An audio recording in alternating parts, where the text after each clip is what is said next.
यहाँ क्या रखा है? बैठक रखी है यहाँ? क्या कर रहे हैं? बैठक से कोई कॉन्फ्रेंस कितने बजे? 2 बजे से 2 से 3। कितने लोग हैं? टीचर्स ये सब कितने बच्चों को तो बुलवा नहीं सकते। नहीं लगभग 30-35। वैसे सर ज्यादा नंबर है, आप पेंडेमिक के अनुसार वो बेचारे कुछ टीचर्स को छुट्टी करके घर बुला रहे हैं, बड़ी दिक्कतें हैं। अभी क्या क्लासेस चल रही है? ऑनलाइन क्लासेस ले रहे हैं।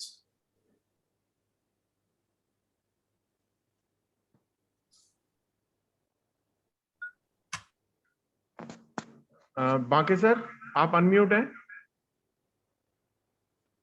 हाँ म्यूट हो sir ji. Vineet. Yes sir. Saraswati वंदना Yes, sir. प्रारंभ करो ना, कार्यक्रम प्रारंभ करो। हाँ, गुरुदेव को श्री चरणों में नमन करते हुए प्राचार्य श्री नवोन्मेष शालिनी प्रज्ञा के संवाहक आदरणीय डॉक्टर कृष्णकांत गुप्ता जी को हृदय से आभार, और हमारे जो संयोजक हैं आदरणीय जयपाल सिंह जी, उनको भी हम हृदय से आभार व्यक्त करते हुए कार्यक्रम की रूपरेखा को हम आगे बढ़ाना चाहते हैं। और इसके लिए हम प्राचार्य श्री को सबसे पहले साधुवाद देना चाहते हैं कि जो गुरुदेव के द्वारा लिखी हुई पुस्तक है और जिसको बहुत ही बड़े आरएसएस के नेता श्री और परम मनीषी आदरणीय कृष्ण गोपाल जी ने कोरोना काल में उस पुस्तक का विमोचन किया है। ऐसा दुर्लभ पुस्तक जो आज की पीढ़ियों के लिए परमावश्यक है, उस पुस्तक के आधार को लेकर के ही, मूल तत्वों को लेकर के ही भारतीय संस्कृति में भारत दर्शन प्राचार्य श्री ने ये बहुत सुंदर वक्तव्य है, ताकि नवीन पीढ़ियों के साथ साथ प्राच्य और पाश्चात्य पीढ़ियों को भी इसका सांगोपांग अध्ययन करने के बाद कुछ एक इनोवेटिव ज्ञान प्राप्त हो, उसको लेकर के मैं प्राचार्य श्री का साधुवाद करता हूँ। और सबसे पहले मैं जो हमारी परंपरा है सरस्वती वंदना, उसको विनीत जी आप आरंभ करें। ये सर्वप्रथम।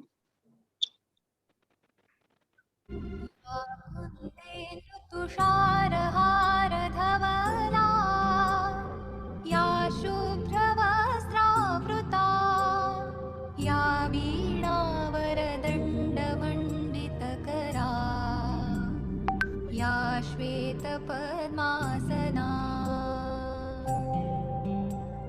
या ब्रह्माच्युतशङ्कर प्रभृतिभिः देवैः सदा वन्दिता सा मां पातु सरस्वती भगवती निःशेषजाड्यापहा।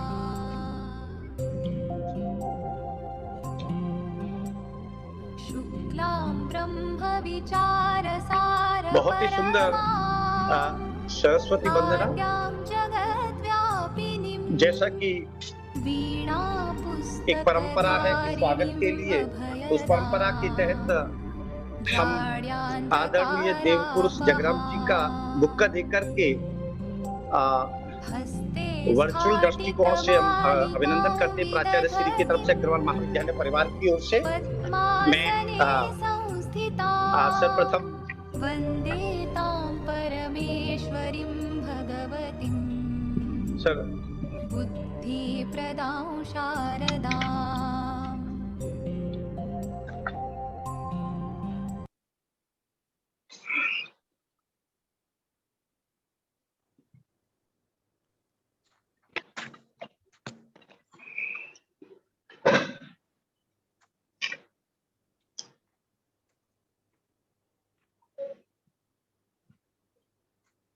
आरंभ करें सर।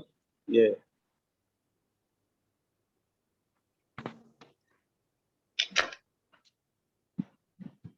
जी बाकी सर। जी सर, बुके की परंपरा हो गया क्या? Thank you.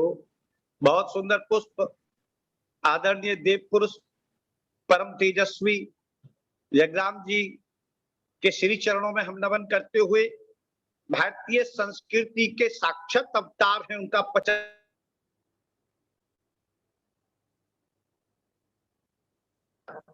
बाकी सर आप विस्तृत रूप में और आज का जो विषय है वो स्वयं बहुत बड़ी अपने आप में बात है कि ऐसे महापुरुष के हम दर्शन कर रहे हैं। और सबसे बड़ी बात मैं प्राचार्य श्री मैं गुरु जी को श्री नमन करते हुए एक बात बता देना चाहता हूँ। प्राचार्य जी ने 2009 से लेकर के और अद्यतन काल तक 12 वर्ष हो चुके हैं और सन 2021 चल रहा है। अगर 21 को उलट दे तो 12 बन जाता है, यानी कि उलट करके पलट करके संस्था को एक अच्छा मुकाम दिया है। वो उनके संस्कारों का ही परिष्करण है। जो मैं सीधी सी बात करूं तो ये संस्कार हैं उन्होंने जो दिए। मैं आपको बात बताऊं 2016 से लेकर या 15 से लेकर 21 तक जो चरित्र निर्माण को लेकर के नेशनली नहीं अंतरराष्ट्रीय स्तर पर जो उन्होंने बड़ी बड़ी डिग्निटियों को बुला करके, बड़े बड़े विद्वानों को बुला करके, बड़े बड़े आचार्यों को बुला करके और बड़े बड़े लोगों को बुला करके जो चरित्र निर्माण को लेकर के योग के क्षेत्र में लेकर के, योग के क्षेत्र में भी समर्पण योग क्लब है जिसने नेशनल और इंटरनेशनल लेवल पर उनके मार्गदर्शन में उनकी उदारवादिता के चलते हुए पैसे की कभी हमको नहीं रहने दी। उन्होंने बच्चों को योग के क्षेत्र में जो संस्कार दिए हैं, जो संस्कृति दी है, महाविद्यालय के प्रोफेसर और लेक्चररों को महापुरुषों से रूबरू करा करके एक विशेष प्रकार का मार्गदर्शन किया है। ये एक बहुत बड़ी बात है। तो मैं सबसे पहले प्राचार्य श्री विनीत सर हमारी आवाज सुन रहे हैं क्या? हाँ जी सर, एक मैडम है जो संस्कृति पर एक कविता रखना चाहते हैं। मैं प्राचार्य श्री से आज्ञा कहता हूं कि एक कविता मैडम मधु है, उनको होस्ट कर लें। एक कविता उन्होंने संस्कार पे बनाई है, संस्कृति पर बनाई है। और मैं प्राचार्य श्री एक बात और कहना चाहता हूँ, गुरुजी को भी एक बात रखना चाहता हूँ। गुरुजी जब से प्राचार्य श्री ने आप मेरे को हॉस्पिटलिटी दी थी आपको, तो ये वही बच्ची थी जिसने दाल, दलिया, सब्जी, हरी सब्जी, ये तमाम प्रकार की चीजें इसने खिलाई थी। यही वो आज कविता आपके सामने रख रही है। मधु गोयल, मधु सिंगला जो भी है, ये प्राचार्य श्री ने उसकी गुणवत्ता को देख करके अपने ही महाविद्यालय में शोभायमान किया। ये हम हृदय से आभार व्यक्त करते हैं। और मैं उनको होस्ट बनाते हुए जो संस्कार को लेकर के कविता उन्होंने बोला कि मैं चाहता भी था कि क्योंकि आप गुरुदेव प्राचार्य श्री, इस बच्ची ने 2 साल गुरुजी की क्या हरी सब्जी, दाल, दलिया, अब तो संभव नहीं है। तो ये तमाम सारी चीज उसने करी हैं। ये मैं आपको आज संज्ञान में लाना चाहता हूँ। मैंने बताया नहीं था किसी को भी ये बात है, तो क्योंकि होटलों में तो ये चीज उपलब्ध हम पर हो नहीं सकती ये चीजें। तो गुरु जी के श्री चरणों में कविता। हाँ मधु जी, एकदम कविता के लिए बहुत बहुत धन्यवाद सर। और आप सभी का सादर अभिनंदन, सादर स्वागत करती हूँ। और अग्रवाल महाविद्यालय परिवार की एक सदस्य होने के नाते मैं सर्वप्रथम प्राचार्य जी का और जो हमारे आज के मुख्य अतिथि हैं जगराम सर का तहे दिल से हार्दिक आभार प्रकट करती हूँ। और इसके अलावा एक बहुत एक कोइंसिडेंस कह सकते हैं या एक मतलब कि इससे पहले सर जब मैं आपसे रूबरू हुई थी, जब मैं आपके समक्ष आई थी, उस दिन भी एकादशी थी और आज भी एकादशी ही है। और लगभग 21 जून को इससे पहले हम अंतर्राष्ट्रीय योग दिवस पे को देना चाहिए कि मुहूर्त इन्होंने निकाला। ये हमारा मुहूर्त नहीं है एकादशी का। हाँ जी बिल्कुल सर, प्राचार्य जी का तो मैं हमेशा से ही हार्दिक आभार प्रकट करती हूँ। और बहुत समय ना लेते हुए मैं कुछ मैंने लाइनें लिखी हैं जो कि मैं आपके समक्ष प्रस्तुत करना चाहती हूँ। भारतीय संस्कृति में भारत दर्शन पर आधारित कुछ पंक्तियां। संस्कृति और संस्कार तब कहलाते जब भूखे को तुम भोजन खिलाते, दलित गरीब लोगों को जब दिल से लगाते, तब सही मायने में एक राष्ट्र कहलाते। सच्चे संस्कारी तब कहलाते जब तुम जरूरतमंद के मददगार बन जाते। पराये दर्द को जब अपना बनाते, तब तुम सच्चे संत कहलाते और तब सही मायने में एक राष्ट्र कहलाते। अपनी जड़ों को जो भूल जाते वो सदा को निर्मूल हो जाते। जो अपनी संस्कृति को अपनाते वही असल में संस्कारवान कहलाते और तब सही मायने में एक राष्ट्र कहलाते। अपने पथ पर अडिग जो रहते, अपने पथ पर अडिग जो रहते वही तो जितेंद्रिय कहलाते। देश पर जो न्यौछावर हो जाते वही असली योगी कहलाते और तब सही मायनों में राष्ट्र कहलाते। कुछ और पंक्तियां मैं चाहूंगी थोड़ा सा और ध्यान से सुनी जाएं। जो दूजे के हित में काम होते, जो दूजे के हित में काम होते वही जग में अभिराम कहलाते। जो देश की खातिर सर्वस्व लुटाते सही मायने में बांके कृष्ण से योगी श्री जगराम सर कहलाते। क्या बहुत बात, बहुत बहुत धन्यवाद सर मुझे ये सुअवसर देने के लिए। और अपनी इन्हीं पंक्तियों के साथ आगे मैं अपने गुरुजी बांके बिहारी सर को कहूंगी कि आप वो आगे का कार्यक्रम करें। जी, बहुत बहुत धन्यवाद। देखिए, जगराम जी के भी दर्शन हमें कृष्ण जी ने कराए हैं। डॉक्टर कृष्णकांत गुप्ता जी नहीं होते तो जगराम जी हमारे जीवन में नहीं होते, सीधा सा सिद्धांत है। और गुरु जी का धन्य होकर के मैं तो अभी बोलूंगा, अभी तो मैं प्राचार्य श्री को सीधा बुलाना चाहता हूँ, क्योंकि प्राचार्य श्री ने ऐसी मैं समझता हूँ 12 वर्ष के अंदर लोग नहीं समझते, ये बड़ा दुर्भाग्य है। लोग अभी गुरुजी 7 दिन की एफडीपी कराई और बड़े बड़े विद्वान, बड़े बड़े शिक्षाविद, वाइस चांसलर, प्रोफेसर, बड़े बड़े लोग, परंतु दरअसल क्या है कि गुरुजी जो देना चाहते हैं प्राचार्य श्री वो देसी घी है। अब वो पचता नहीं है हर एक के पेट में। अब ये समस्या बड़ी भारी है। तो मैं सीधी सीधी बातों में आकर के सीधी शब्दों में प्राचार्य श्री को बुलाना चाहता हूँ, जिन्होंने इस कॉलेज को संस्कार और परिष्कार दोनों दिए हैं। और क्योंकि संस्कार ब्राह्मण को द्विज इसलिए कहते हैं कि द्वात जायते द्विज है, एक बार ब्राह्मण जन्म से होता है, एक ब्राह्मण कर्म से होता है, तो इसलिए उसको द्विज कहते हैं। द्विज कहते हैं बालों को, द्विज कहते हैं छिद्रों को, द्विज कहते हैं दांतों को। यानी कि जो 2 बार पैदा होती है तो एक व्यक्ति कर्म से होता है, एक व्यक्ति संस्कार से होता है, और जो व्यक्ति संस्कार से होता है उसी का ही परिष्कार होता है, आत्मा का एक्सटेंडन होता है। तो मैं आज कॉलेज में 2009 से लेकर 2021 तक जिस तरीका से महाविद्यालय के विद्यार्थियों को, प्रोफेसर्स को, लेक्चरर्स को, नॉन टीचिंग को जो अपडेट किया है प्राच्य ज्ञान के द्वारा, पाश्चात्य ज्ञान के द्वारा, भौतिक ज्ञान के द्वारा, आध्यात्मिक ज्ञान के द्वारा, तमाम प्रकार से जो अपडेशन हमको किया है वो प्राचार्य श्री की देन है। इतने तमाम वेबिनार्स, इतने तमाम संगोष्ठियां, इतनी फिजिकल संगोष्ठियां 2020 से पहले जिसकी हम कल्पना भी नहीं कर सकते अगर पूरा का पूरा रिकॉर्ड देखा जाए हर क्षेत्र के अंदर। तो ऐसे प्राचार्य श्री को मैं अभिनंदन करता हूं कि वो गुरुजी का अपने आशीर्वचनों से स्वागत भी करें और हमें भी कुछ कृतार्थ भी करें।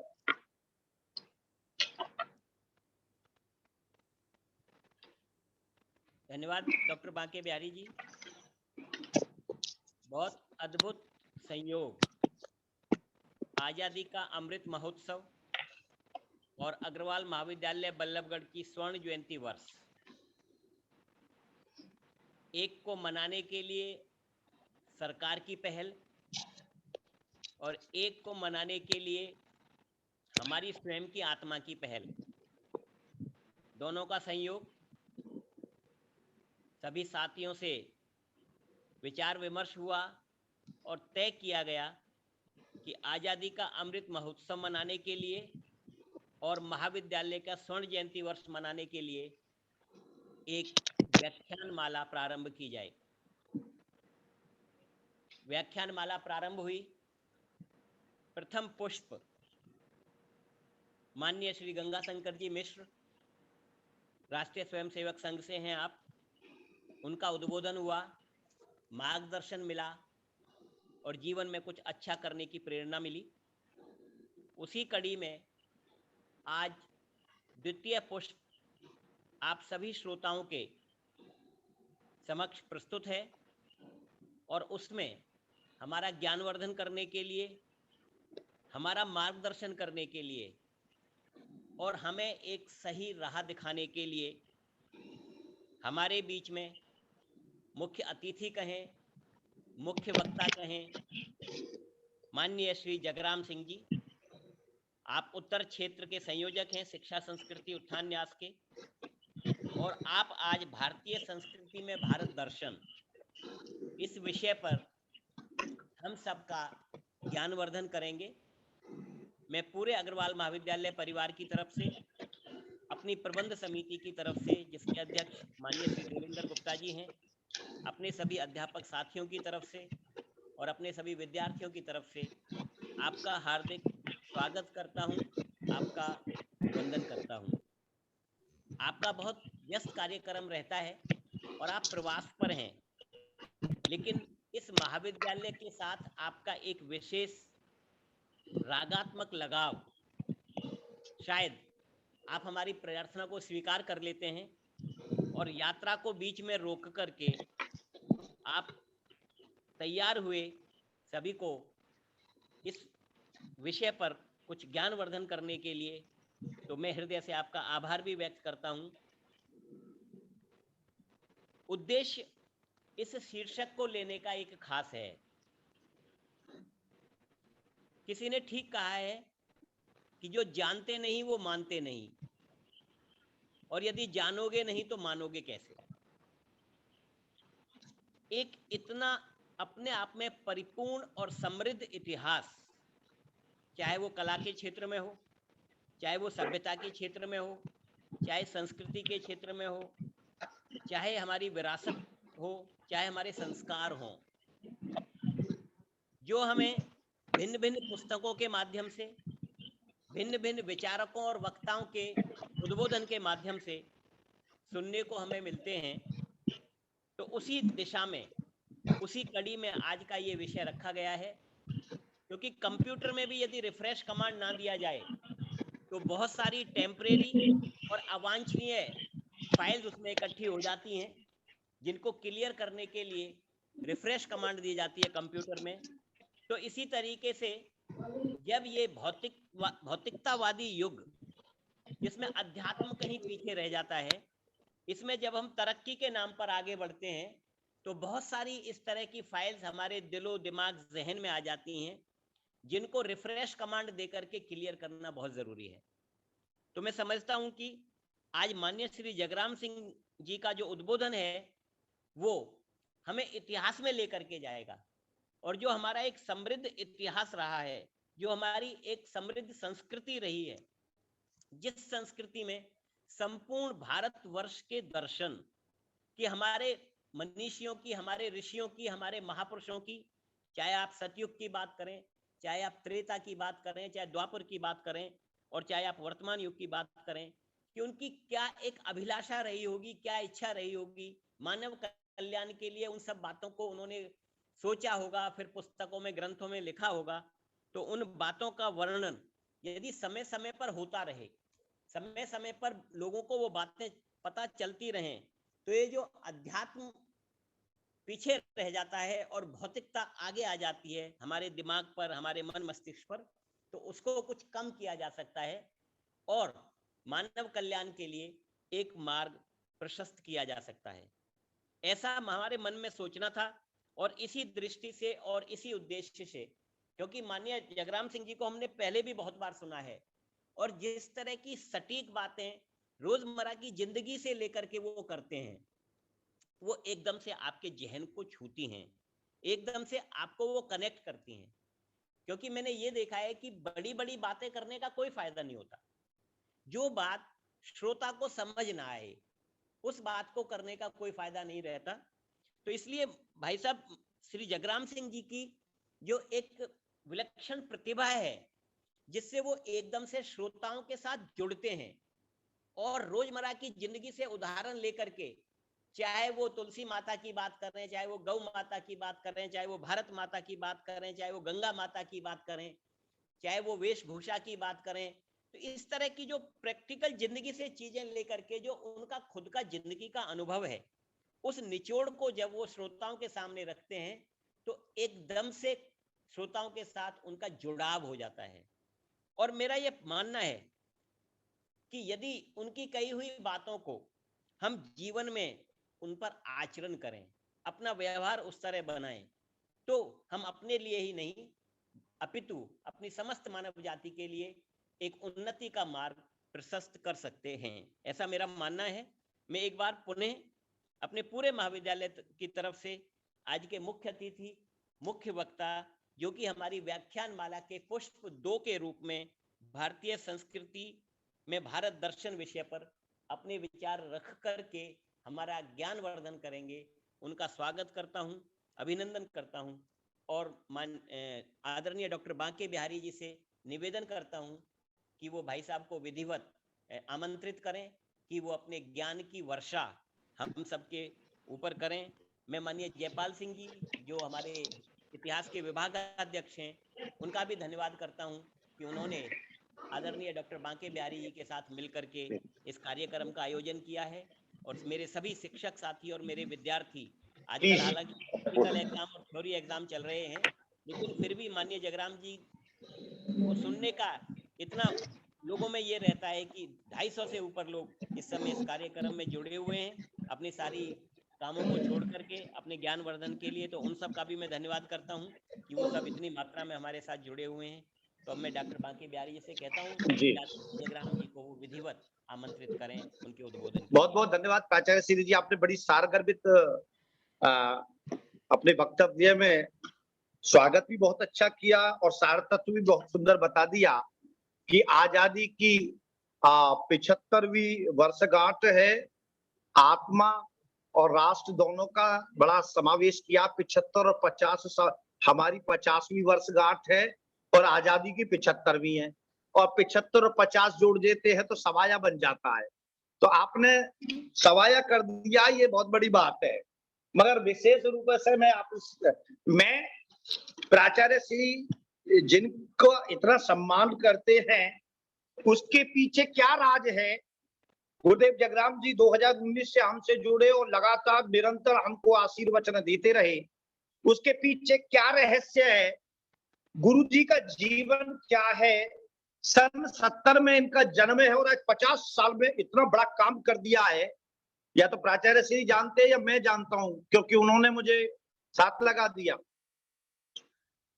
संघ के साथ होने के साथ साथ शनिधाम, शिक्षा संस्कृति उत्थान न्यास, तमाम भारतवर्ष के ऐसा कोई विद्वान नहीं छोड़ा, चाहे वो डॉक्टर है, चाहे वो एक्टर है, चाहे वो कलेक्टर है, चाहे संगठन मंत्री है या मंत्री है, नेता है, अभिनेता है, किसी भी क्षेत्र समाज की कोई भी इकाई है, किसी को भी छोड़ने का काम नहीं किया। पूर्व से लेकर पश्चिम, उत्तर से लेकर दक्षिण तक, जिसका मैं प्रत्यक्ष उदाहरण दे सकता हूं।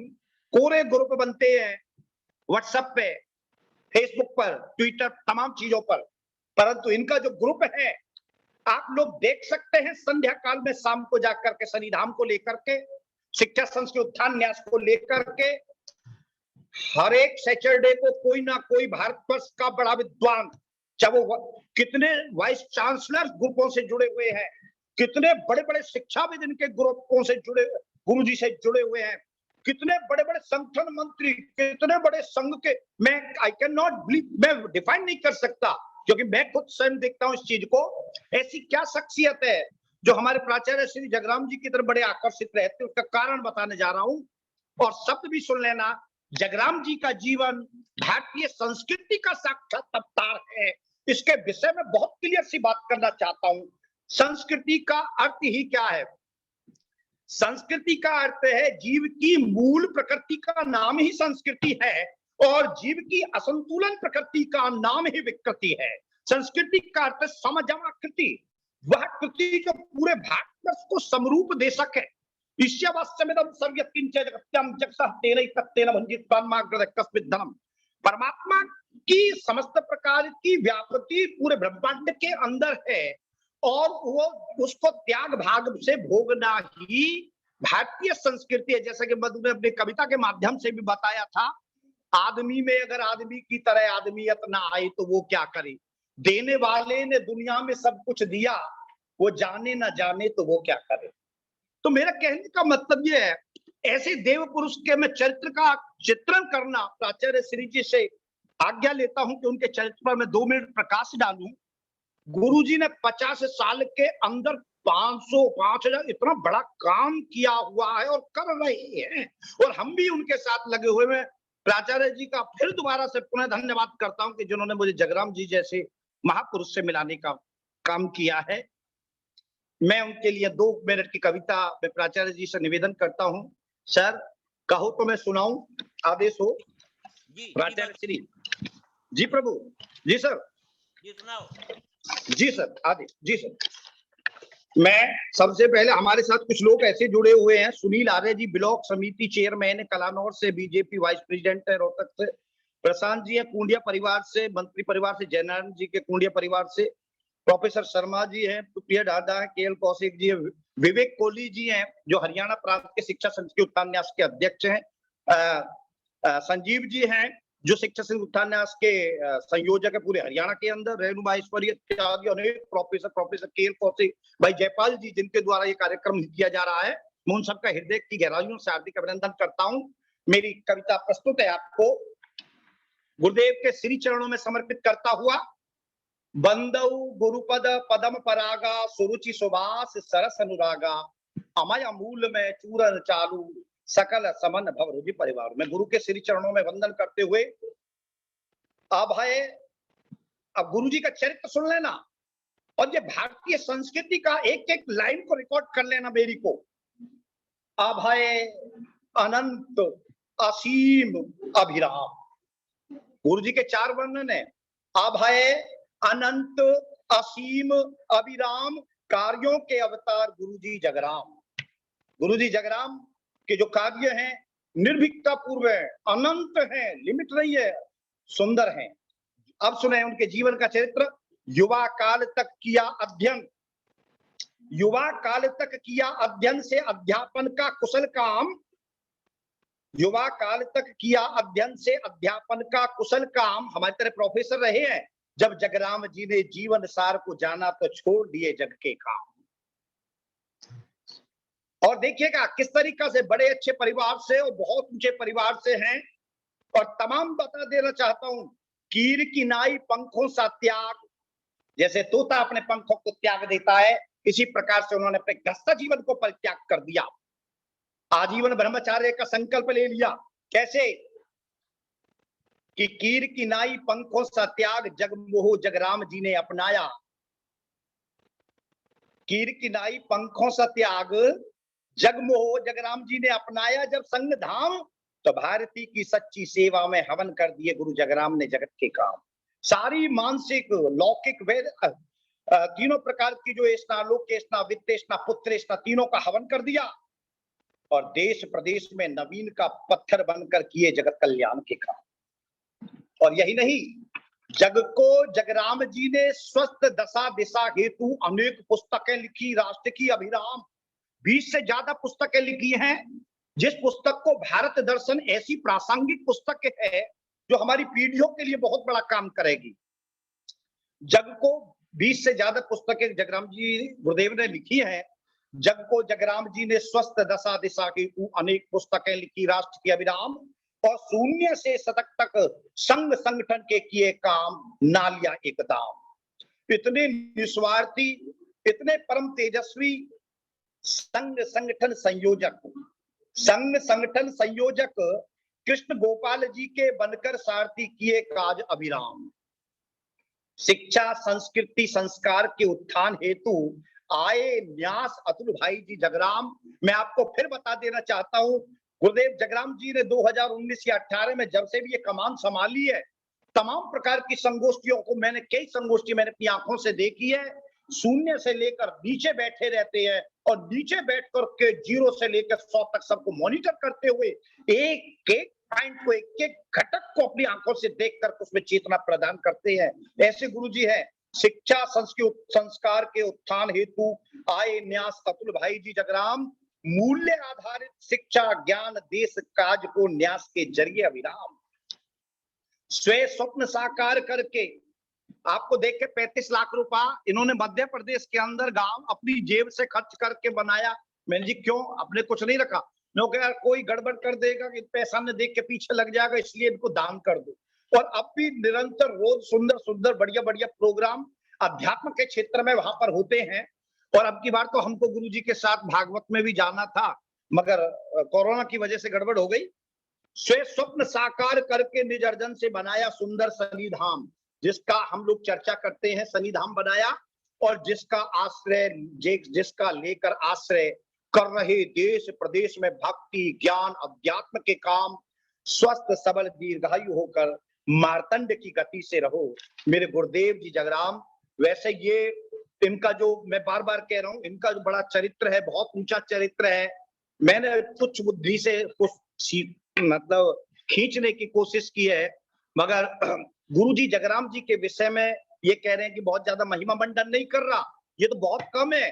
ये जिस जीवन को जीते हैं, अब देखोगे तो दंग रह जाएंगे। प्रोफेसर आरपी शर्मा जी ने भी 2 दिन मेरे साथ रहे थे, तो जब जाना यार किस तरीका के जीव हैं जो निरंतर लगे रहते हैं, निरंतर मशीन की तरह लगे रहते हैं, राष्ट्र के हित के लिए केवल, और कोई काम।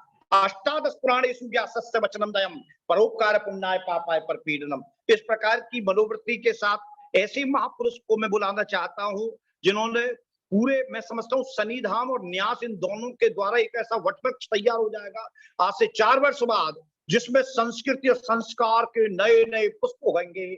ऐसे आदरणीय गुरुदेव जगराम जी को नमन करते हुए मैं अपने उनके आशीर्वचन के लिए क्यों हमें कृतार्थ करें, हमें मार्गदर्शन दें, आदरणीय जगराम जी को मैं नमन करता हूं।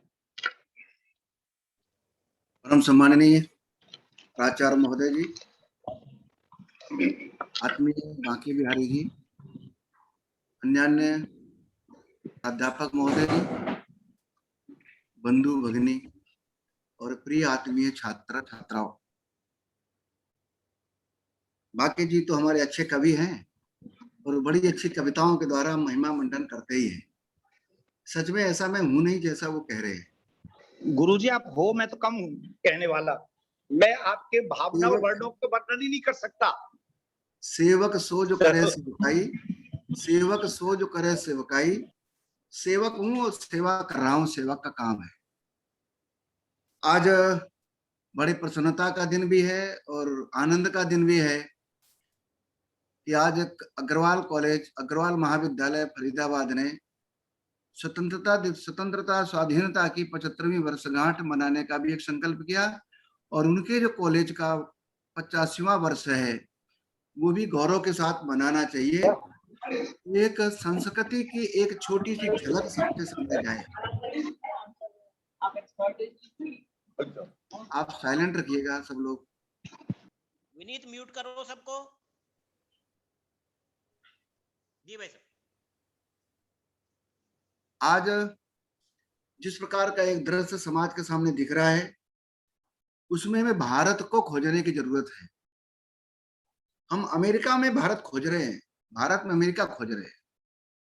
बड़ा दुर्भाग्य है इस चीज का। तो सच में भारत में भारत खोजना है आज, इसलिए सबसे पहले भारत को जानने की आज आवश्यकता है। हम कितनी भी शिक्षा दीक्षा ले ले, कितने विद्वान बन जाए, कितने प्रकांड साहित्यकार बन जाए, यदि मैंने अपना देश नहीं जान पाया तो मैंने कुछ नहीं जाना। तो देश जानने के लिए कहते हैं कि 3 बातें जरूरी होती है। कि राष्ट्र क्या है, बड़े अनुत्तरित प्रश्न है, लोग पूछते हैं, अनेक विद्वान लोग अलग अलग उत्तर देते हैं, परिभाषा देते हैं उसकी। तो राष्ट्र क्या है उसकी सरल परिभाषा रूप में अगर कहे जाए ना, बालक के सामने बताना पड़े, तो कोई स्कूल के विद्यार्थी के सामने बताना हो, कॉलेज के विद्यार्थी के सामने बताना हो, तो सामान्य व्यक्ति के सामने बताना हो, किसान मजदूर सामने बताना हो, जन सामान्य सामने बताना हो, तो क्या कहेंगे भारत है क्या, राष्ट्र क्या है? तो सरल भाषा में अगर कहा जा सकता है तो राष्ट्र 3 ही शब्द हैं जगत में। 3 बातों को छोड़ देंगे तो राष्ट्र खत्म हो जाता है। राष्ट्र की स्वयं की एक भूमि होना चाहिए, भूभाग होना चाहिए। राष्ट्र में उस भूभाग पर रहने वाले लोग होने चाहिए, और लोगों के द्वारा पल्लवित पोषित अन्वेषित की हुई उसकी परंपराएं, संस्कृति, रीति रिवाज होना चाहिए, मर्यादाएं होनी चाहिए। 3 बातें अगर बंधी हुई हैं तो वो राष्ट्र अपने आप बन जाता है। राष्ट्र बनाया नहीं जाता, राष्ट्र एक तेज होता है। हमारे अथर्ववेद में एक बड़ी सुंदर परिकल्पना करके एक श्लोक कहा गया है, ओम भद्रम इच्छन्त ऋषयः। श्रेष्ठ कार्य करने वाले ऐसे ऋषियों के मनों में जब एक भाव जागता है, सर्वदा तपो दीक्षा दुरग्रे, ऐसा एक भाव तपस्या के कारण से उनके मन में जब पैदा होता है, ततो राष्ट्र बलमोजस्त जातम तदस्मय देवा उपसम नमंतु। कहते हैं जब सर्वजन समाज की कल्याण की कामने वाले करने वाले ऋषियों ने उग्र तपस्या के द्वारा समाज की समस्याओं को जान करके उनके समाधान के लिए प्रयत्न करने का प्रयास किया, वो सामूहिक प्रयत्न, एकत्रित संचित फल जब तेज के रूप में प्रकट होता है, उसको राष्ट्र कहते हैं। आज भारत में उत्तर से लेकर दक्षिण तक, पूर्व से लेकर पश्चिम तक राम राम कहने से एक राष्ट्र का बोध होता है। चारों दिशाओं के कोनों में भारत माता की जय बोलने से राष्ट्र का बोध होता है। राधे राधे बोलने से भारत माता की जय, राधे राधे बोलने से राष्ट्र का एक बोध होता है।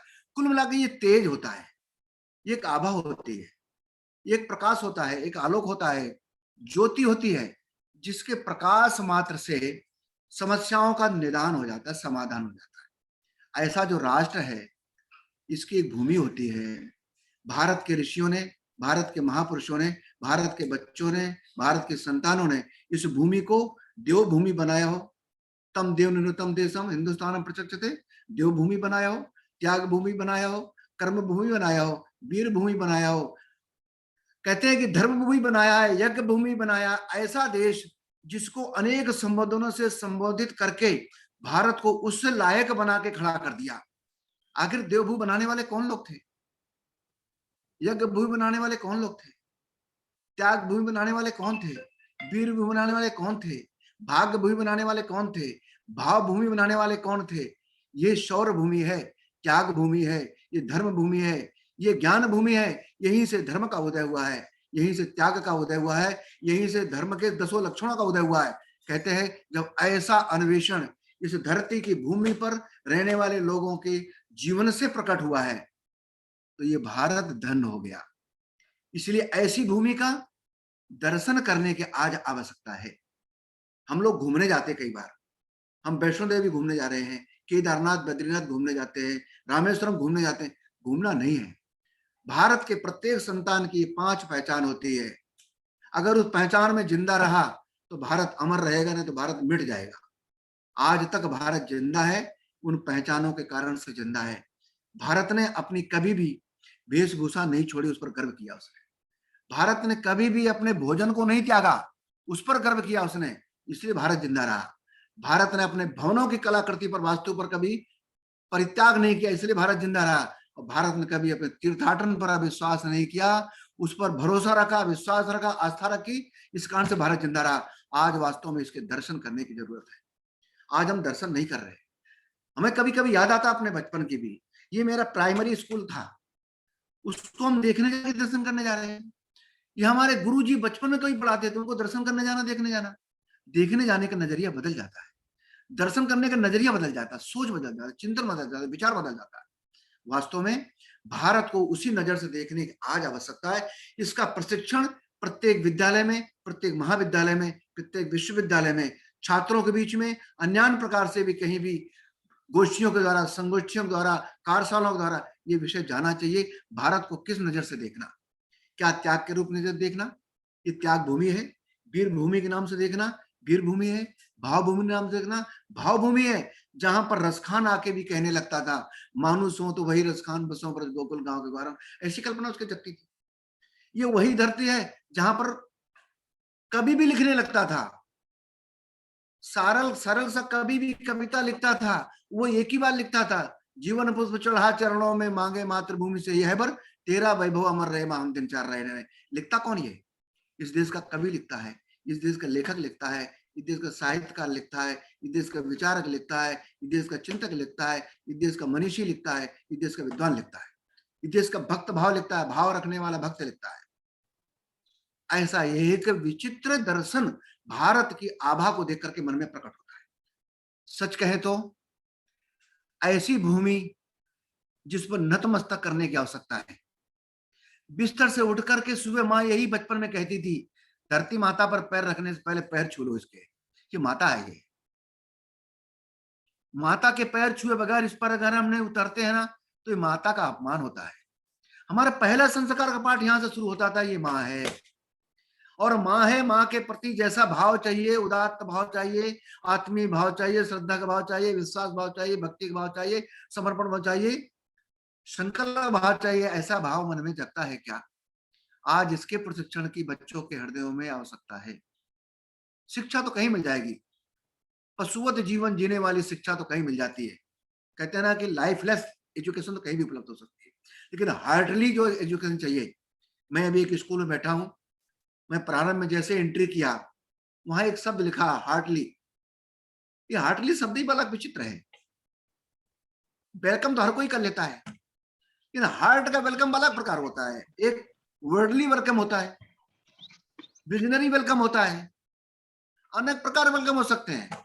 ये कहते हैं हार्टली वेलकम करना है। हृदय से तभी शब्द निकलते हैं, उद्गार निकलते हैं, भाव निकलते हैं, प्रेम निकलता है, अपनत्व निकलता है, प्रतिमिता निकलती है, एक लगाव निकलता है, एक जुड़ाव निकलता है, तभी जब मन में कोई कल्प स्वार्थ होता है, मन निस्वार्थ होता है, मन निर्मल होता है, मन पवित्र होता है। इससे पहले निकलता नहीं। ऐसी ये भूमि का दर्शन और इस भूमि पर रहने वाले लोगों के जीवन, इसको इतिहास कहते हैं, इसको अतीत कहते हैं, इसको थाथी कहते हैं, इसको गौरव कहते हैं। इसको पढ़ने की आवश्यकता है। इतने बच्चों को कौन पढ़ाता है? बंगाल का ऐसा कौन सा राजा था जिसने इस देश के लिए अपना सर्वस्व न्यौछावर कर दिया? दक्षिण का कौन राजा था जिसने सर्वस्व जीवन न्यौछावर कर दिया? पंजाब में कौन छोटे छोटे बच्चे थे, हंसते हंसते दीवार में चुनना स्वीकार कर लिया? ऐसा बंगाल का कौन था जिसने छोटी उम्र में फांसी फंदना स्वीकार किया? पग पग पर इतिहास छुपा है, कण कण में भगवान विराजित। भगवान वहां पर कण कण में भारत में विराजमान है। भारत में जाने कितने लोगों ने इस देश की अस्मिता को बचाने के लिए, ये माँ है, ये माँ की अस्मिता को बचाने के लिए जाने कितने लोगों ने, कहते हैं ना lot of quantity of the martyrs are sacrifice, जाने कितने लोगों ने अपना कुर्बान कर दिया जीवन। 6.5 लाख तो राजस्थान में अलाउद्दीन खिलजी के समय मारे गए लोग। केवल मैं क्या चोटी नहीं काटूंगा, चोटी नहीं काटने 6.5 लाख लोग हत्या मरे। 10.5 लाख से ज्यादा लोग बंगाल में इसलिए मरे कि जनेऊ नहीं उतारूंगा। ये मर्यादाओं की रक्षा के लिए जीवन दिया। वास्तव में इस देश में इस भूमि का सम्मान और इस भूमि पर रहने वाले महापुरुषों का, संतों का, संतानों का जिस प्रकार से बलिदान है, जिस प्रकार का त्याग है, जिस प्रकार का पराक्रम है, जिस प्रकार का उनका एक जीवन चरित्र है, आज हमारे सामने एक अदृश्य हो गया है, विलीन हो गया है। बच्चों को नहीं मालूम है। शिक्षक बताने वाले भी बेचारे विवश हो जाते हैं कोर्स के आगे। उनको भी कोर्स दिखता है, कोर्स सिलेबस पूरा करना है। हमें इंजीनियर बनाने की होड़ तो हो गई है, डॉक्टर बनाने की होड़ तो हो गई है। कभी अच्छा बेटा बनाने की होड़ नहीं होती है, एक अच्छा भाई बनाने की होड़ नहीं होती है, एक अच्छा पति बनाने की होड़ नहीं होती है, एक अच्छी माँ बनना चाहिए, एक अच्छी दादी बनना चाहिए, एक अच्छी बेटी बनना चाहिए, एक अच्छा नागरिक बनना चाहिए, एक अच्छा देशभक्त बनना चाहिए, एक सेवक बनना चाहिए, भाव नहीं होती है। इंसान बनने की होड़ खत्म हो गई है। होड़ अगर आज दिखती है, केवल एक चीज की होड़ दिखती है, ये डॉक्टर कैसे बन सकता है, इंजीनियर कैसे बन सकता है, ये अध्यापक कैसे बन सकता है, प्राध्यापक कैसे बन सकता है, कुलपति कैसे बन सकता है, आईएएस अधिकारी कैसे बन सकता है, मिनिस्टर कैसे बन सकता है? कभी मन में प्रश्न उठता है क्या कि मेरा बालक कितना सुंदर है, ये अच्छा बेटा कैसे बन सकता है, ये अच्छा भाई कैसे बन सकता है? अगर ये मन में नहीं आता है तो मर्यादाओं की रक्षा करने वाला कौन होगा आगे? एक राम के कारण से अयोध्या परिवार आज तक दुनिया में पूजा जाता है। एक कृष्णा के कारण से गोकुल वृंदावन गलियों में आज भी राधे राधे की तलाश करते करोड़ों लोग घूम रहे हैं। आज भी एक छोटे से बच्चों के नौनिहालों के बलिदान होने से पंजाब की धरती में गुरुओं की धरती कहलाने का अधिकार प्राप्त हो जाता है। भारत का कौन का कोना ऐसा बाकी है जहां पर ऐसा एक चित्र, एक विचित्र प्रकार का दर्शन दिखाई नहीं देता लोगों? आत्मीय बंधुओं, बस आप लोगों के सामने प्रार्थना इतनी करता हूं, संक्षेप में बताना चाहता हूं। इसका बहुत लंबा विशद चित्रण है, बहुत लंबी झांकी है भारत को जानने की। इस भूमि के प्रति एक भाव जैसा चाहिए, एक जैसी भक्ति जैसी चाहिए, वो अंतःकरण में अगर नहीं शिक्षक जगा पाए, शिक्षा नहीं जगा पाई, तो भारत का अस्तित्व शॉर्ट हो जाएगा, छोटा हो जाएगा, दीर्घायु की जगह पर लघुआयु हो जाएगी। भारत अमर बनना है, भारत दीर्घ बनना है, भारत चिरंजीवी बनना है, भारत मृत्युंजयी बनना है। उसका मार्ग एक ही है, इस भूमि को देखने का, इस भूमि को के प्रति सोचने का, इस भूमि को अपनाने का, अनुकरण करने का एक जो भाव है। विवेकानंद जी कहते थे ना कि मैं हे भारत माता, तुझसे मैं बहुत समय दूर रहा हूं, आज मैं बहुत वर्षों बाद में तेरी धरती पर, तेरी कोख में आ रहा हूं, गोदी में आ रहा हूं। सबसे पहले मैं तुम्हारे चरणों का वंदन करूंगा। जमीन पर लेट करके, मिट्टी को लगा करके अपने आप को पवित्र अनुभव कर रहे हो। ये भक्ति का भाव है। भारत एक भक्ति देश है, भारत एक भावों का देश है, भारत एक बलिदान का देश है, त्याग का देश है। ये भूमि के प्रति जैसी दृष्टि होगी, वैसा ही भारत का कण कण भगवान बन जाएगा, पग पग इतिहास बन जाएगा। ऐसे इस देश के लोगों ने अपनी इस भूमि को जिस प्रकार से पवित्र बनाने का संकल्प किया हो, लक्ष्य लिया हो, जीवन उत्सर्ग किया हो, ऐसे लोगों के प्रति कृतज्ञता का भाव अगर शिक्षार्थी हृदय में, अंतःकरण में नहीं जगा पाई, तो वो शिक्षा निर्वीज हो जाती है। शिक्षक वही शिक्षक सफल है जो अपनी शिक्षा की ज्ञान के माध्यम से शिक्षार्थी के अंतःकरण में इस भूमि को देखने की भक्ति का भाव जगा दे, उस पर रहने वाले, उस भावों को जीने वाले लोगों के प्रति कृतज्ञता का भाव जगा दे। और तीसरी बात खड़ी होती है बहुत सरल रूप से, इन लोगों के कारण से जिस प्रकार के अन्वेषण किए गए, जिन प्रकार का चिंतन रखा गया, जिन प्रकार की दृष्टि रखी गई, जिस प्रकार का सोच रखा गया, जिस प्रकार की परंपरा रखी गई, जिस प्रकार की मर्यादा रखी गई, जिस प्रकार की बंदिशें रखी गई, जिस प्रकार की रीति रखी गई, जिस प्रकार की नीतियां रखी गई, जिस प्रकार के लक्ष्मण रेखा रखी गई, उनका आज दर्शन करने की आवश्यकता है। इसी को भारत दर्शन कहते हैं। भारत के कोनों कोनों को देख लेना, यही भारत दर्शन है। जाकर के भारत दर्शन नहीं हो सकता है। मैं यहां बैठा हूं, मुझे तमिलनाडु भी दिखता है, मुझे कश्मीर का कोना भी दिख रहा है, उस पर मरने वालों के चित्र भी आज भी दिखाई देते हैं। आज हिमालय के चोटी पर मरने वाले आज भी दिखते हैं मुझे। आज ही मुझे टीस होती है कि आज चाइना के कब्जे में हिमालय हमारा तरस रहा है। आज ही मुझे ऑक्युपाइड कश्मीर दिखाई देता है। आज ही मुझे अरुणाचल प्रदेश करसता तरसता कराहे काय करता हुआ दिखाई देता है। ये अंतःकरण की वेदना चाहिए। भारत को देखने का एक भाव अगर भक्ति का नहीं रहा, एक संवेदना का नहीं रहा, प्रेम का नहीं रहा, आत्मीयता का नहीं रहा, तो भारत को उस नजर से देखना बहुत कठिन हो जाएगा। और हम उस नजर से नहीं देख सकते तो हमारी शिक्षा इस देश को बचाए रखने में सहायक नहीं बन सकती। आज जिसकी आवश्यकता है, भारत ने जन्म से लेकर के जिस प्रकार की कल्पना सबके सामने रखी, चिंतन जिसके सामने रखा, जिन लोगों ने रखा, उन्होंने वैसा जीवन जिया। आज बचपन में देखते हैं भ्रूण हत्या का दृश्य दिखाई देता है। बालिकाएं होती, मार डालो उसको। जिस देश की कहते हैं गीत गाते थे लोग, बच्चा बच्चा राम है, हर बाला देवी की प्रतिमा। कहां चली गई देवी? वो दुर्गा के मंदिर में जाकर के घंटी बजाने वाले करोड़ों लोग मिल जाएंगे। नौ दुर्गा पर हजारों लोग, लाखों लोग, करोड़ों लोग भक्ति गीत गाने वाले मिल जाएंगे। भ्रूण हत्या करने वाले कौन लोग हैं? कौन पापी ऐसा पैदा हो गया? राम कहलाने वाले लोग मिल जाएंगे। राम राम बच्चा, हर बच्चा राम राम है, राम है। हर कहते हैं इस देश की हर बेटी देवी है, हर बच्चा राम है। तो राम है तो फिर राम ने तो कभी अपराध नहीं किया ना जीवन में। राम ने कभी बलात्कार नहीं किया, राम ने कभी भ्रष्टाचार नहीं किया, राम ने कभी टूटते परिवार को बचाने के लिए उत्सर्ग कितना के दिया, भाई के लिए त्याग, परिवार के लिए त्याग, समाज के लिए त्याग, कितना त्याग किया। 14 वर्ष तक त्याग ही त्याग करते रहे, भूखे मरते रहे। और कहते जीवन के अंतिम क्षण तक मर्यादाओं के डोर के बाहर कभी निकले नहीं। ऐसा मर्यादा पुरुषोत्तम, ऐसा इस देश का बेटा हो। और हम कहते हैं हर बालक राम है, तो राम बनना चाहिए ना। बनाएगा कौन? बनाने वाली माता पिता है, बनाने वाले गुरु हैं। गुरु अपना कर्तव्य भूल जाएं और माता पिता अपना कर्तव्य भूल जाएं, तो देवी कैसे बनेगी बेटी? कैसे उसका जन्म होगा? नहीं हो सकता है। बालक राम नहीं बन सकता है, और राम नहीं बन सकता तो क्या करेगा? इस देश में वही करेगा जो रावण करता आया था, वही करेगा जो कंस करा था, कि शक्ति को जिस प्रकार से पटकने का प्रयास करेगा, शक्ति दुगनी ताकत से आकर के विनाश की लीला को प्रारंभ करेगी। आज हमारे सामने जो दृश्य दिख रहा है, आज हमारे सामने भारत को जो देखने की नजरिया है, दर्शन करने की आवश्यकता है। इस देश के संस्कार को देखो, किस प्रकार के भारत के विद्वानों ने, भारत के ऋषियों ने, भारत के संतानों ने, सपूतों ने, विद्वानों ने, शिक्षकों ने, तत्वदर्शियों ने किस प्रकार से 16 संस्कारों की रचना की होगी। पूरा जीवन बांध दिया इसमें। गर्भ में आने से पहले संस्कार की शुरुआत और मरने तक, अंतिम संस्कार तक की शुरुआत भारत के ही तत्वदृष्टाओं ने दुनिया के सामने रखी। कोई नहीं जानता। इसको दर्शन करने की आवश्यकता है।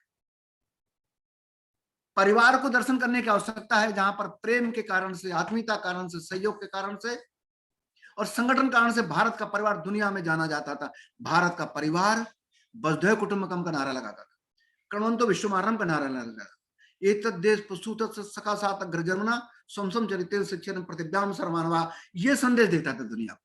सारी धरती को अपना माता मानता था। वास्तव माता है भी, अथर्ववेद भी यही कहता है, माता भूमि पुत्रहम प्रतिभ्या, सारी पृथ्वी मेरी माता है। धरती पर पैदा होने वाले हर माँ के आंचल से निकलने वाला दूध सफेद ही होगा, चाहे वो भारत में हो, चाहे न्यूयॉर्क में हो, चाहे स्कॉटलैंड में हो, हर माँ का दूध श्वेत होगा और हर जीव का रक्त एक होगा।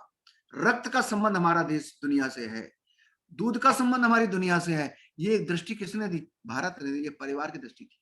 परिवार के लिए त्याग करना सीखो, आत्मीयता पूर्वक जीना सीखो, प्रेम पूर्वक जीना सीखो, सहयोग के साथ जीना सीखो, संगठन के साथ जीना सीखो।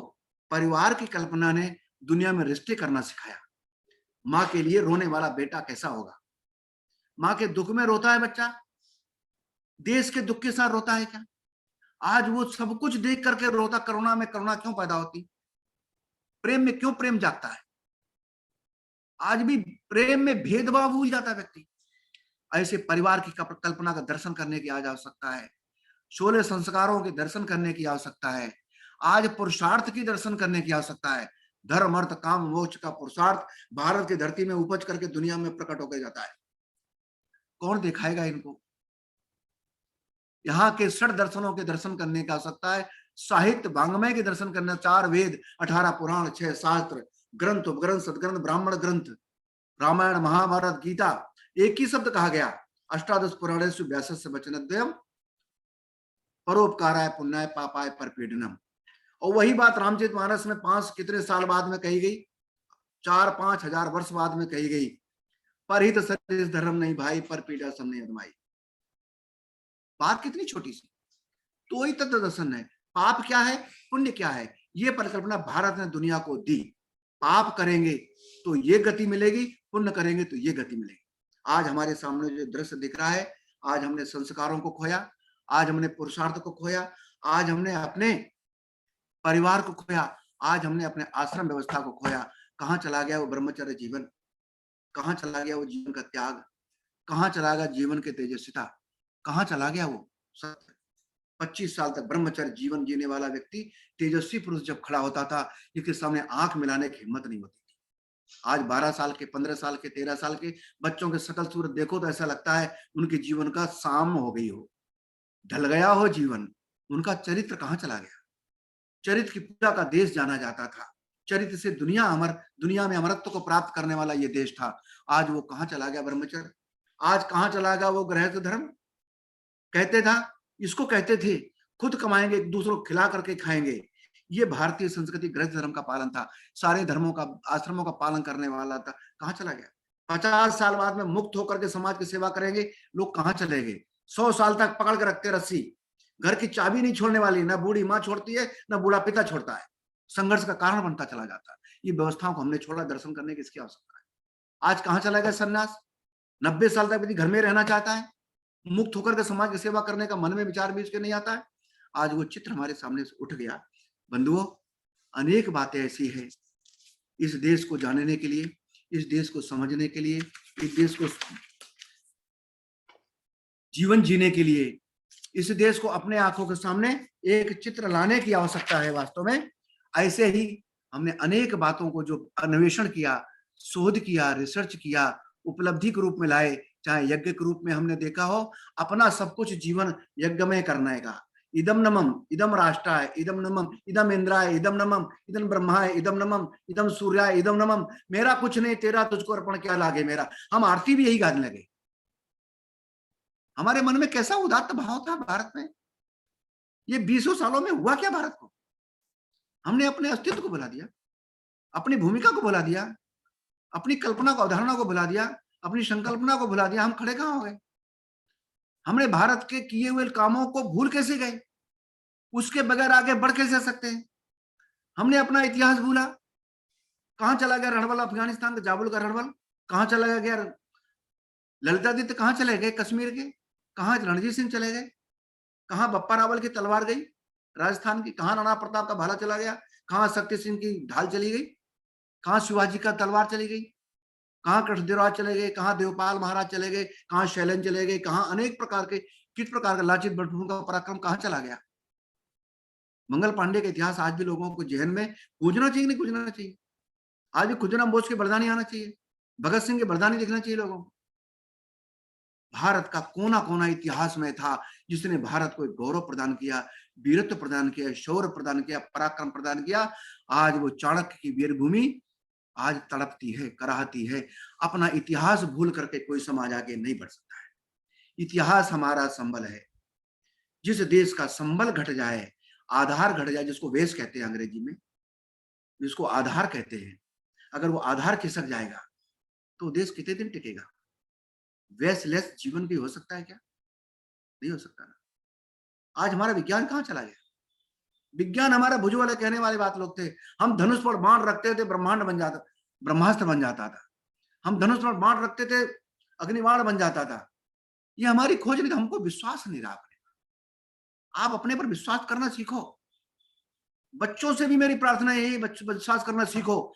जो व्यक्ति अपनों को छोड़ करके, अपनी विरासत को छोड़ करके, अपनी थाती को छोड़ करके, अपने गौरव को छोड़ करके, अपने अतीत को छोड़ करके आगे बढ़ने की नकल करता हुआ आगे बढ़ता है, उसका कोई धरती पर औचित्य नहीं होता है, उसका जीवन का कोई औचित्य भी नहीं होता है।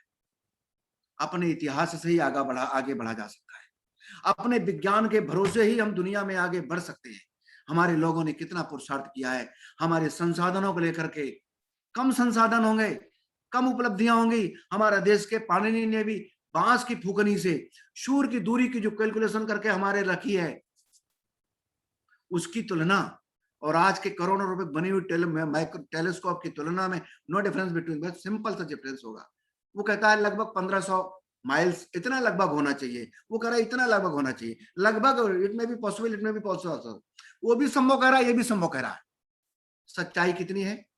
हमने अपने विज्ञान के उस महत्व को भूला। दुनिया में गणित में हम सर्वश्रेष्ठ थे। दुनिया में हमने गणित को दुनिया दी, दुनिया को आंखें दी। लोगों को कल्पना नहीं थी जीरो क्या होता है। आज हम बचपन से लेकर के मरने तक, शादी से लेकर के गणित की आवश्यकता होती है। जन्म लेता है तो गणित की जरूरत पड़ती है, मरने तक गणित की जरूरत पड़ती है, शादी में गणित की जरूरत पड़ती है। हम भूल गए। हम ज्योतिष शास्त्री भी है ना, हम मत्था देकर के बता देते सामने भविष्य में क्या किसके लिखा है। हम हाथ देकर बता दे भविष्य में क्या लिखा है। हम चाल से बता दे भविष्य में क्या लिखा है। पेड़ की ऊंची दूरी कितनी, ऊंचाई कितनी बता देते हैं। नदी की गति बता देते हैं। कौन सा ऐसा गणित पैदा हो गया है जिसने इन सारी व्यवहारिक बातों को समाज के सामने मौखिक रूप से रखने का प्रयास किया हो? आपके मन में क्या चलता है, मन की गति क्या है, बताने की क्षमता आज के विज्ञान में है क्या? बंधुओं, आज हमने जिस प्रकार से खोया है, जिस प्रकार से हमने अपना साहित्य खोया है, आज वो कविताएं कहाँ चली गई। बचपन में कभी कभी याद आती है कि हमारी प्राइमरी में, मिडिल में, हाई स्कूल में जिस प्रकार से कवियों की कविताएं होती थी, जिसको पढ़ करके आनंद आता था, आज वो कविताएं चली गई। हेम्प्टी डम्प्टी की क्या क्या कविता लिखने लगे हैं, कैसे मूर्ख कवियों की कल्पनाओं की कल्पना करने लगे। भारत की कल्पना छूट गई, भारत की भूमि कल्पना छूट गई, भारत के पुरुषों की कल्पना छूट गई, संतानों कल्पना छूट गई, भारत की परंपराओं कल्पना छूट गई। क्या लिखते, कहाँ चला गया वो? सुभद्रा कुमारी चौहान की कविता के नाते सिंधिया खानदान हिल जाता था, जिसके सिंहासन हिल उठे राजवंशों ने भ्रकुटी तानी थी। कविताएं कहाँ चली गई? देश को जगाने वाली, देश को दिशा देने वाली, देश को जीवन देने वाली साहित्य दर्पण होता है, जिसको देख करके समाज को जाना जाता है, जिसको देख करके चरित्र को जाना जाता है, जिसको देख करके परिवार को जाना जाता है, जिसको देख करके अपना मूल्यांकन किया जाता है, आत्म परीक्षण किया जाता है। ऐसा साहित्य कहाँ चला गया? आज हमारी वो दृष्टि कहाँ चली गई? जननी समझानी परनारी भाव कहाँ चला गया? आत पर द्रव्येषु पर द्रव्येषु लोष्टवत कहाँ चला गया? हमने धरती को क्या मानने लगे? केवल भोग वसुंधरा मानने लगे, भोग करना सीखा है। परिणाम आज हमारे सामने विनाश दिख रहा है, सर्वनाश दिख रहा है। ऐसा एक दृश्य, ऐसा एक चित्र, ऐसी एक झांकी वास्तव में हमारे सामने एक आज उपस्थित है। सच में भारत दर्शन इस छोटी सी पुस्तिका में मैंने अपने मन में जो एक पीड़ा थी, हृदय में एक वेदना थी, 30 सालों से जीवन जो जिया था, उसको लेकर के मैंने भारत की स्तुति की है, भारत को प्रणाम किया है, नमन किया है। किन किन लोगों ने नमन किया है और कैसे कैसे हमने उनका स्मरण किया है, चाहे साहित्य क्षेत्र में, भूमि के रूप में, हमने महापुरुषों के रूप में, संतों के रूप में, हमारी बहनों ने, हमारे पुरुषों ने, संतानों ने जिस प्रकार से उत्सर्ग किया है, जिस प्रकार से बलिदान किया है, जिस प्रकार से त्याग किया है, उसका स्मरण करने की आवश्यकता। जिस प्रकार से रामायण वैदिक काल में भी हमारे वैदिक ऋषियों ने अपना सर्वस्व होम करके भारत की गरिमा को बढ़ाने का प्रयास किया, रामायण काल में भी राम जैसे तेजस्वी पुरुषों ने भी भारत को उच्चता के स्थान पर ले जाने का प्रयास किया। महाभारत जैसे काल में भी जिस प्रकार से हमने एक दुनिया के सामने चित्र रखने का प्रयास किया है कि भारत ने जीवन जिया है, भारत ने एक दृष्टि दी है, ऐसा लोगों का इतिहास हमारा है।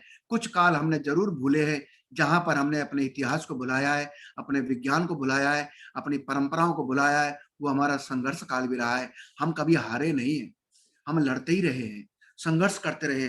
हम शकों से लड़े, हूणों से लड़े, कुषाणों से लड़े, यवनों से लड़े, मुगलों से लड़े, जाने कितने लोग लड़ते रहे, अंग्रेजों तक, पुर्तगालों, डचों तक, सबसे लड़ते लड़ते हमने कभी पराजय स्वीकार नहीं की है। इस कोने में हम हारे होंगे, इस कोने में हम जीते हैं। ये देश विजेता देश है, ये पराजित देश नहीं है। मैं ये गर्व के साथ कहता हूं, मैंने अध्ययन किया है 6000 से ज्यादा पुस्तकों का। भारत दर्शन को लिखने से पहले 6000 पुस्तकें मैंने पढ़ी, इस बात को लेकर के कि भारत का कोई कोना ऐसा नहीं छूटे जो गौरवशाली न रहा हो।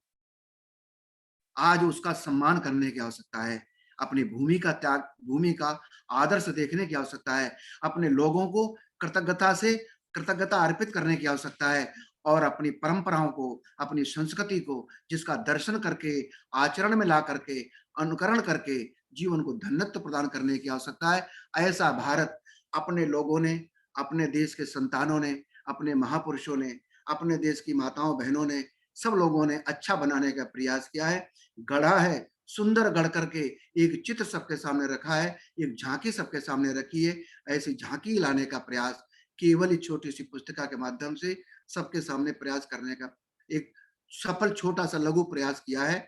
मुझे लग रहा है, सब लोगों से मेरी प्रार्थना है, भारत दर्शन केवल किताब पढ़ने से नहीं होगा, भारत दर्शन तो जीने से होगा।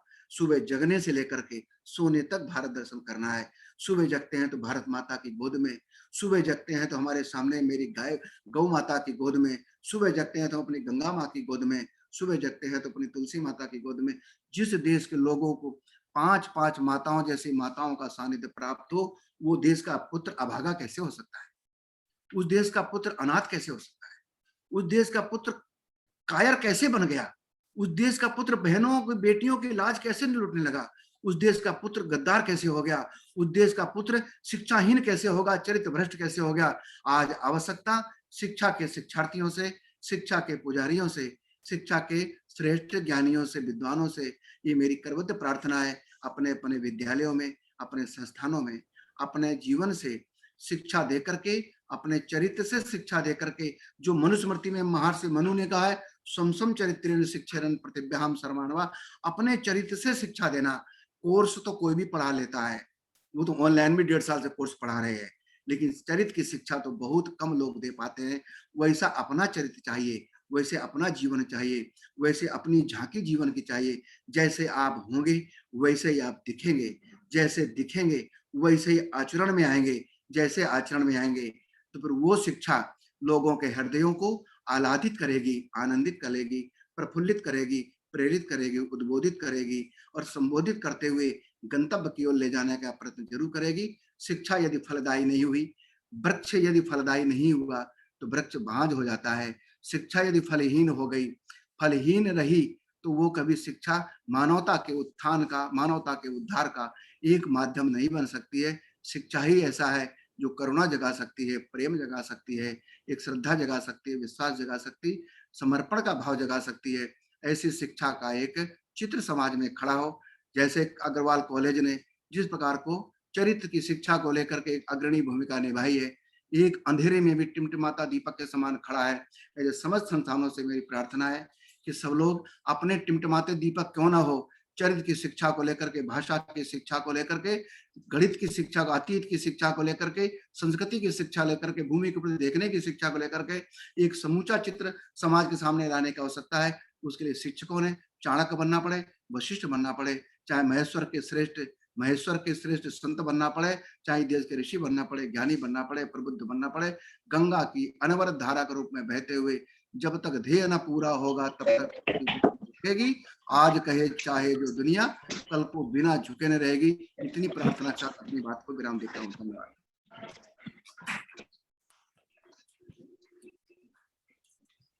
बहुत ही हेलो, आवाज है क्या? हाँ जी, बहुत सुंदर गुरुदेव, बहुत बहुत साधुवाद। हेलो, आवाज आ रही है क्या जी? आ रही है, बाकी भी आ रही है। हाँ, ठीक है, थैंक यू।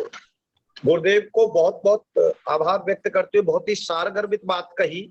मैं प्राचार्य श्री को एक बहुत बड़ी बात बताने जा रहा हूँ।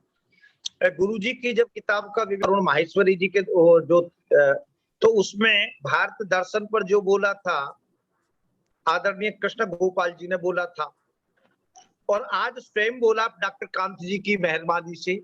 नहीं, भारत दर्शन पर जिस समय भारत दर्शन जिस पुस्तक का विमोचन जिस समय हुआ था, उस समय आरएसएस के माननीय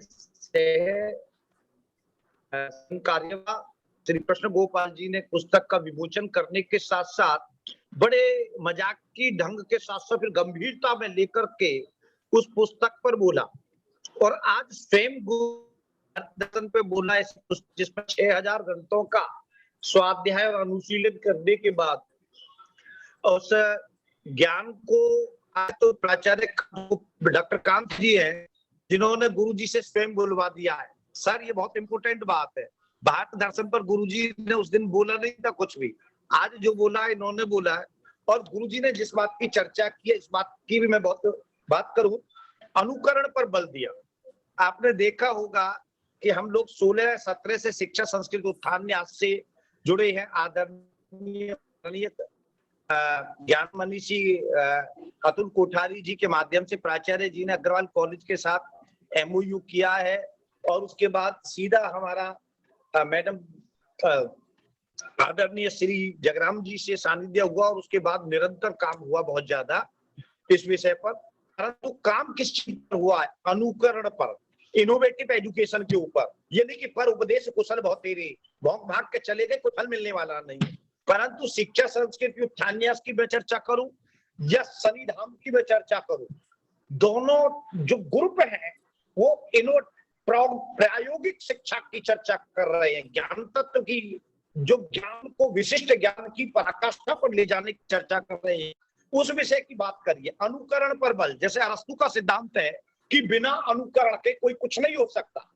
मैंने अपनी बड़ी बात नहीं कर रहा गुरुदेव, यज्ञ किए तो दुनिया ने यज्ञ किए, और मैं कहता रहता कि यज्ञ करो यज्ञ करो। मेरे को बहुत बड़े दबाव थे कोरोना काल में कि तुम उपदेश दो। मेरे उपदेशों से काम नहीं चलेगा, अनुकरण, क्योंकि चरित्र से ही जीव पवित्र होता है। बहुत इंपॉर्टेंट बात है, चरित्र से ही व्यक्ति पवित्र होता है, ये बहुत बड़ी बात है। और संस्कार से ही जीव का परिष्कार होता है, ये भी महत्वपूर्ण बात है। इन तमाम चीजों को लेने के साथ साथ हमारे बीच में सुनील आर्य ब्लॉक समिति से है, कलानौर से वाइस प्रेसिडेंट है, वैसे भी चेयरमैन है कलानौर से। जयनारायण कुंड परिवार से बच्चा है प्रशांत कुंडिया जी, और हमारे श्री डॉक्टर जयपाल सिंह जी है कार्यक्रम के जो संयोजक, जिन्होंने बड़ी गंभीरता के साथ भाई जो विनीत जी हैं, जिनकी बड़ी भूमिका रहती है आज से लेकर इति तक, उनको भी हम हृदय की गहराइयों से अभिनंदन करते हैं। Doctor RP. शर्मा जी हैं, पी. ढांडा है, मैडम रेणु माहेश्वरी, उषा चौधरी, के.एल. कौशिक जी, तमाम प्रोफेसर हैं जितने भी हैं, और हमारे साथ विवेक कोहली जी और संजीव जी भी जुड़े हुए हैं जो न्यास के हरियाणा के प्रदेश के अध्यक्ष हैं। उन सब का हृदय की गहराइयों से हम हार्दिक अभिनंदन करते हैं। मगर इसके साथ साथ विषय ये है कि गुरुजी ने अथ से लेकर इति तक, 0 से लेकर 100% तक भारतीय संस्कृति के दर्शन जो कराए हैं, चाहे वेद हो, शास्त्र हो, पुराण हो, मीमांसा हो, आगम हो, निगम हो, पुराण हो, राम मंदिर हो, कृष्ण मंदिर हो, तीर्थाटन हो, महापुरुष हो, त्योहार हो, तीज हो, दिवाली हो, दशहरा हो, गुरु परंपरा, समाज, धर्म, अर्थ, ये तमाम सारी चीजों को बहुत बड़ी भारतीय दर्शन की जो सबसे बड़ी परिभाषा दी है, देश तो एक राजनीतिक सीमाकरण है, एक काल, एक खंड है, एक भूमि का खंड है, परंतु भारत जो है, भा माने प्रकाश, जो प्रकाश में सदा रत रहता है, जो परोपकार में सदा रत रहता है, जो जीव और राष्ट्र के कल्याण के लिए सदा रत रहता है, जहाँ हमारी मान्यता है, हमारी संस्कार है, हमारे विचारधारा है, हमारी तमाम प्रकार का एक संगठन है, उस प्रकार का नाम ही संस्कृति है, जो गुरुजी ने बहुत सुंदर तरीके से कहा। मैं इस समय प्राचार्य श्री का हृदय की गहराइयों से अभिनंदन, जो बहुत ही प्रासंगिक विषय पर, ऐसा विषय जो हमारी पीढ़ियां भूल चुकी है। आप लोग देख भी सकते हैं कि मैं काले की काली बन सकी रही भारत तन को, और काले बाबू बना रही है भारत के जन जन को। तो लॉर्ड मैकाले ने हमारा जो जिस तरीका से विखंडन किया है, उसको गुरुजी ने भारत दर्शन में पिरोने का 6000 ग्रंथों के अध्ययन के बाद अनुशीलन किया है, वो बहुत बड़ी बात है। अब मैं आदरणीय श्री जयपाल जी, जो हमारे बहुत ही कैप्टन भी है और गजब के आदमी है, YC में उन्होंने हरियाणा स्तर पर, नेशनल स्तर पर गवर्नर से, राष्ट्रपति से प्राइज प्राप्त की है और कॉलेज का नाम रोशन किया है। मैं उनको आमंत्रित करता हूं, भाई जयपाल जी को। जयपाल जी हार्दिक एक तरीका से साधुवाद के लिए कहें या आभार व्यक्त करने के लिए आदरणीय जगराम जी को और तमाम जितनी भी डिग्निटी बैठी हुई है, स्टूडेंट्स है, विद्यार्थी है, उनका हार्दिक अभिनंदन के लिए मैं आमंत्रित करता हूँ।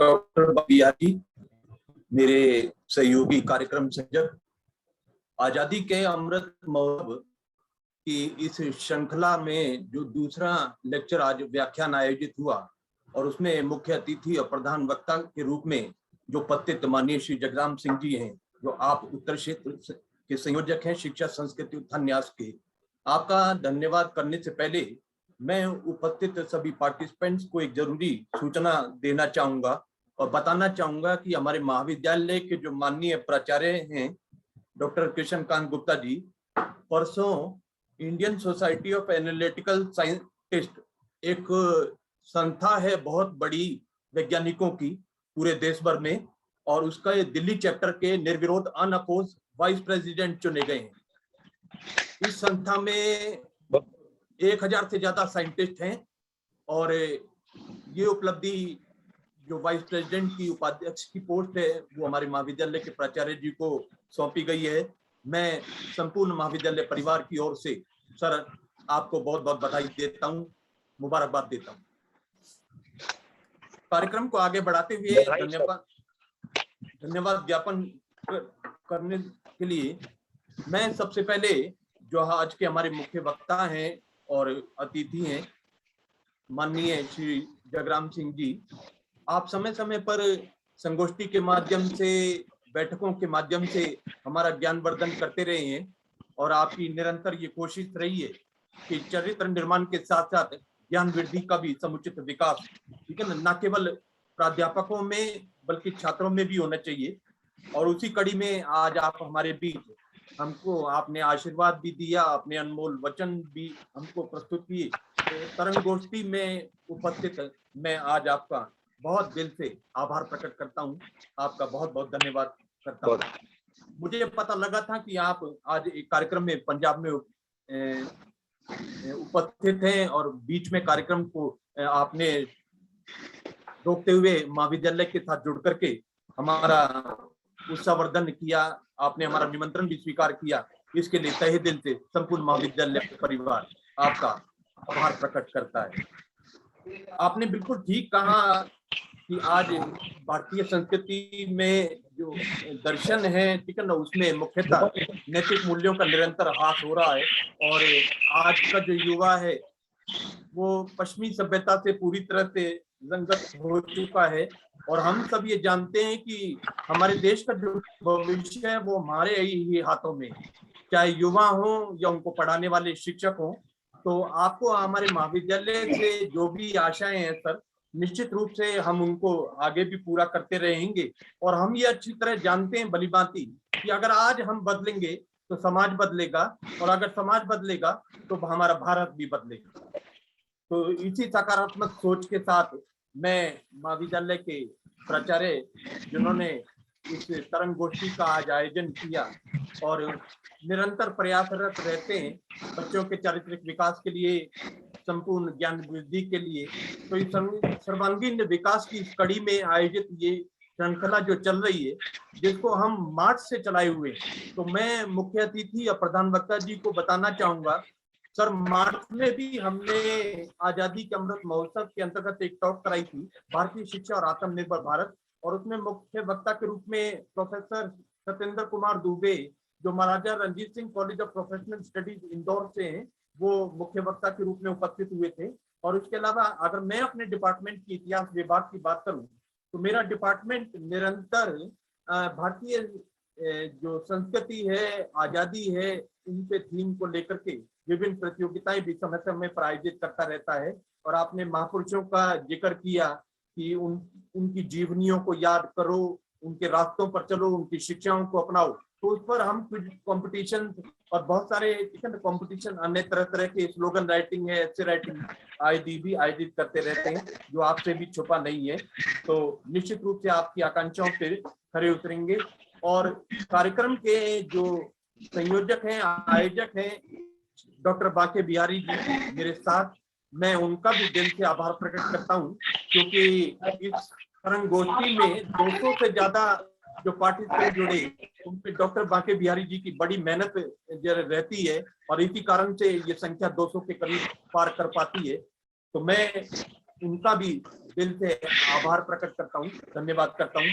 सभी पार्टिसिपेंट जो पूरे भारत के कोने कोने से जुड़े हुए हैं, चाहे वो आरएसएस से जुड़े हों या भारतीय शिक्षा संस्कृति उत्थान न्यास से जुड़े हों, विभिन्न महाविद्यालयों के जो जुड़े हुए छात्र छात्राएं और उनके शिक्षक गण हैं, आप सभी का, और महाविद्यालय के मेरे अपने छात्र जो जुड़े हुए, सबका दिल से आभार प्रकट करता हूँ। और इसी उम्मीद के साथ कि जो शिक्षा संस्कृति उत्थान न्यास का जो मुख्य उद्देश्य है, भारतीय शिक्षा का जो पाठ्यक्रम है, उसकी जो प्रणाली है, विधि है या नीति है, उसका पूर्ण भारतीयकरण हो। तो उसमें हम पूरी तरह से हर तरह का सहयोग जो भारतीय शिक्षा संस्कृति उत्थान न्यास चाहता है महाविद्यालय से, वो हम जरूर पूरा करेंगे और हमेशा आपको सहयोग देंगे। इन्हीं शब्दों के साथ अंत में बस ये कहते हुए जय हिंद, जय भारत, मैं मंच दोबारा अपने सहयोगी डॉक्टर बाके बिहारी जी को सौंपता हूँ। बहुत बहुत सुंदर नेपाल जी, बहुत ही सुंदर, आदरणीय। मैं प्राचार्य जी से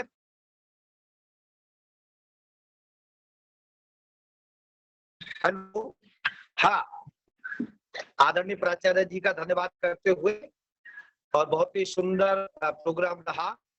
तो प्राचार्य जी दो शब्द जरूर बताएं तो हम कृतार्थ होंगे, आपसे धन्य होंगे।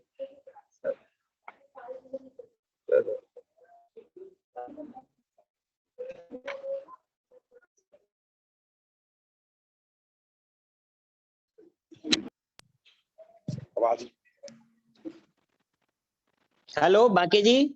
हाँ सर, जी सर। मैं कह रहा हूँ कि माननीय जगराम सिंह जी का बहुत ही भावपूर्ण भाषण रहा, और उन्होंने सभी की आत्मा को झकझोर के रख दिया।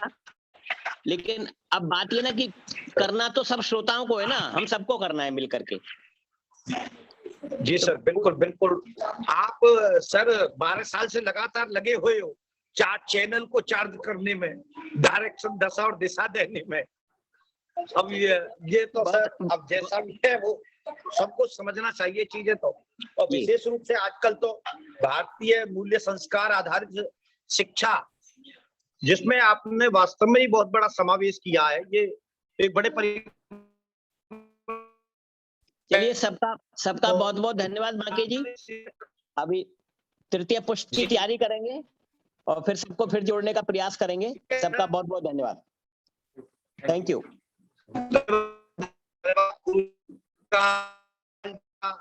बहुत बहुत आभार करते हैं। जय